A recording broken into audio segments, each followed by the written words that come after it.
अस्सलाम वालेकुम व्यूअर्स। आज मैं आप लोगों के लिए बहुत ही मज़ेदार ब्रेड की रेसिपी लेकर आई हूँ।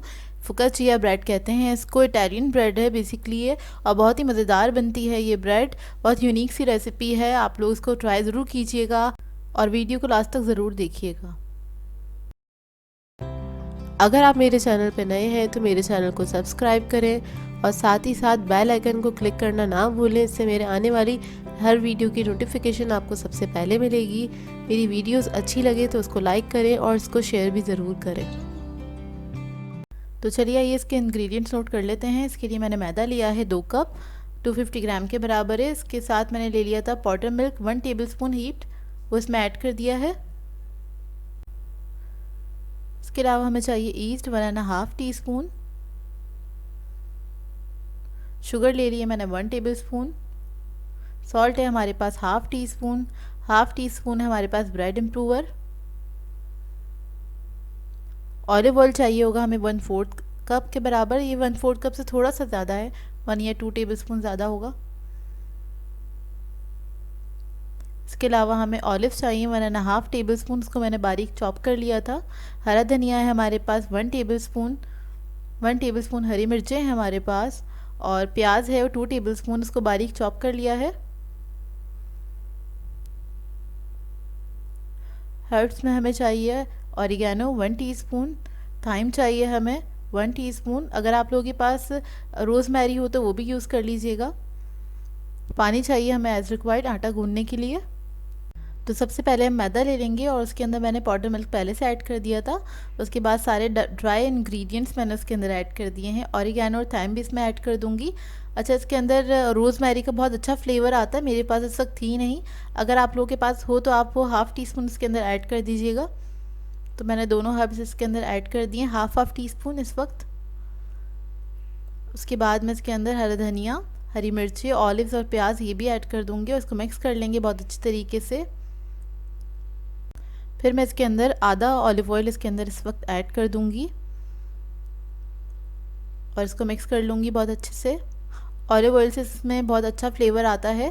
अगर आप लोगों के पास हो तो ज़रूर यूज़ कीजिएगा, नहीं तो आप नॉर्मल ऑयल से भी बना सकते हैं।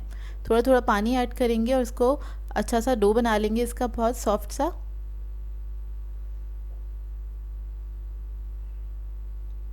थोड़ा सा स्टिकी होगा इसका डो, लेकिन इसको हम ज़्यादा नीड नहीं करेंगे, इसकी ज़रूरत नहीं है इसको नीड करने की।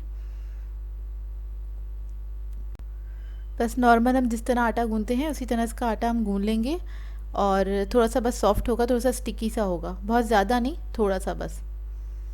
देख लीजिए, आपको देख के अंदाज़ा हो रहा होगा कि कितना स्टिकी चाहिए हमें ये डो। ये तैयार हो गया है। इसको मैं कवर करके रख दूँगी 1 घंटे के लिए, प्रूफ होने के लिए।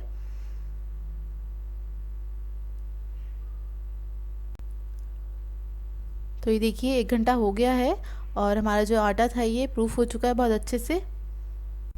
तो बस काउंटर पे थोड़ा सा मैदा डस्ट कर दूंगी और उसके बाद ये जो डो है वो इसके ऊपर हम डाल देंगे सारा। उसके बाद में इसको थोड़ा सा नीट करूँगी, कि बस इतना नीट करना है कि हैंडल करने में आसान हो और स्टिकी ना हो हाथ के ऊपर। बस हल्का सा इसको नीट कर लेंगे। तो बस मैं इसको इसी तरह से नीट करते करते स्मूथ कर लूँगी डो को।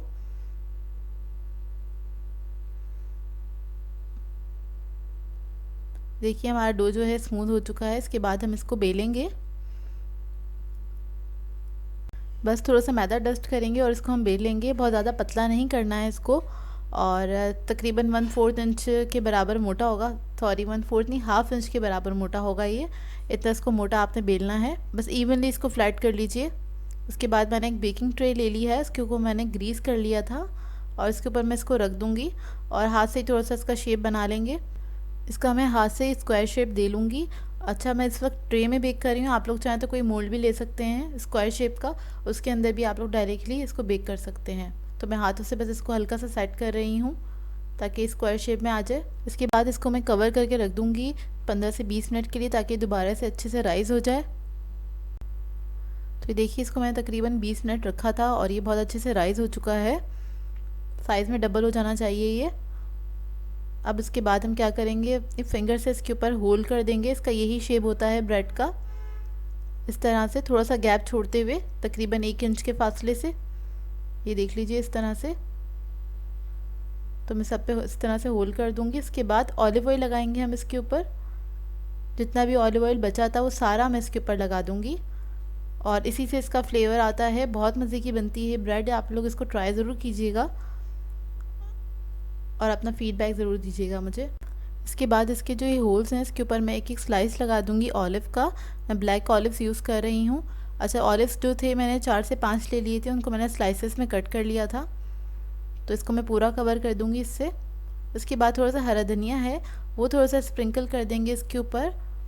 और इसके बाद मैं हर्ब्स जो हैं वो भी स्प्रिंकल कर दूंगी इसके ऊपर, ऑरिगेनो और थाइम हाफ टी-स्पून। और ओवन को मैंने प्री हीट करने के लिए रख दिया था 10 मिनट पहले 200 डिग्री पे। तो इसको हम 200 डिग्री पे बेक करेंगे तकरीबन 20 से 25 मिनट तक। बहुत अच्छी ये बेक हो जाती है। और जो लोग पतीले में बेक करना चाहते हैं वो लो मीडियम फ्लेम पे 30 से 35 मिनट में बेक कर सकते हैं। तो ये देखिए हमारी ब्रेड जो है बहुत ही मज़ेदार सी बेक होकर आ गई है। इसके बाद इसको मैं कवर करके रख दूंगी 10 से 15 मिनट के लिए ताकि थोड़ी सी ठंडी हो जाए। तो ये देखिए हमारी ब्रेड जो है ठंडी हो गई है और 15 से 20 मिनट के लिए इसको मैंने रख दिया था। इसका मैं आपको रिज़ल्ट दिखा देती हूँ। बहुत ही मज़ेदार बनती है ब्रेड और इस वक्त बिल्कुल मतलब बहुत अच्छे से ठंडी नहीं हुई है मतलब, लेकिन इस वक्त हल्की सी गर्म है और इसी वक्त आप इसको सर्व कर सकते हैं। इस जायके में बहुत ही मज़ेदार होती है। आप इसको ट्राई ज़रूर कीजिएगा, अपना फ़ीडबैक ज़रूर दीजिएगा, बताइएगा ज़रूर कैसी लगी ये ब्रेड आपको। इस ब्रेड को आप सुबह नाश्ते में बटर के साथ खा सकते हैं, ऑमलेट के साथ भी खा सकते हैं और ये सादी खाने में बहुत मज़े की लगती है। हमारे घर में यूँ ही सादी बनाते हैं हम लोग तो फ़ौरन ही ख़त्म हो जाती है। बहुत ही मज़ेदार बनती है ये ब्रेड, इसे ट्राई ज़रूर कीजिएगा। इसका टेक्सचर देख लीजिए, अंडे के बगैर बनाई ये ब्रेड फिर भी इतनी सॉफ्ट और मज़ेदार बनी है ये ब्रेड, देख लीजिए। और ऊपर से ये थोड़ी सी क्रिस्पी सी होती है और अंदर से सॉफ्ट होती है ये। तो मैं आपको तोड़ के दिखाती हूँ ये इस ब्रेड को कि कितनी मज़ेदार बनी है ये ब्रेड। तो हम लोगों का तो हाथ रुकता ही नहीं है इस ब्रेड पे, इस इटालियन ब्रेड पे। बहुत ही मज़ेदार बनती है, इसको ट्राई ज़रूर कीजिएगा और मुझे तो बहुत पसंद है। अपना भी बताइएगा, फ़ीडबैक दीजिएगा आप लोगों को कैसी लगी ये रेसिपी। सो व्यूअर्स, अगर आप लोगों को मेरी रेसिपीज़ अच्छी लगती हैं तो मेरे चैनल को सब्सक्राइब करें, लाइक करें, कमेंट ज़रूर किया करें, शेयर भी ज़रूर किया करें अपने फ्रेंड्स के साथ, फैमिली के साथ। तो मुझे अपनी दुआओं में याद रखिएगा। अल्लाह हाफ़िज़।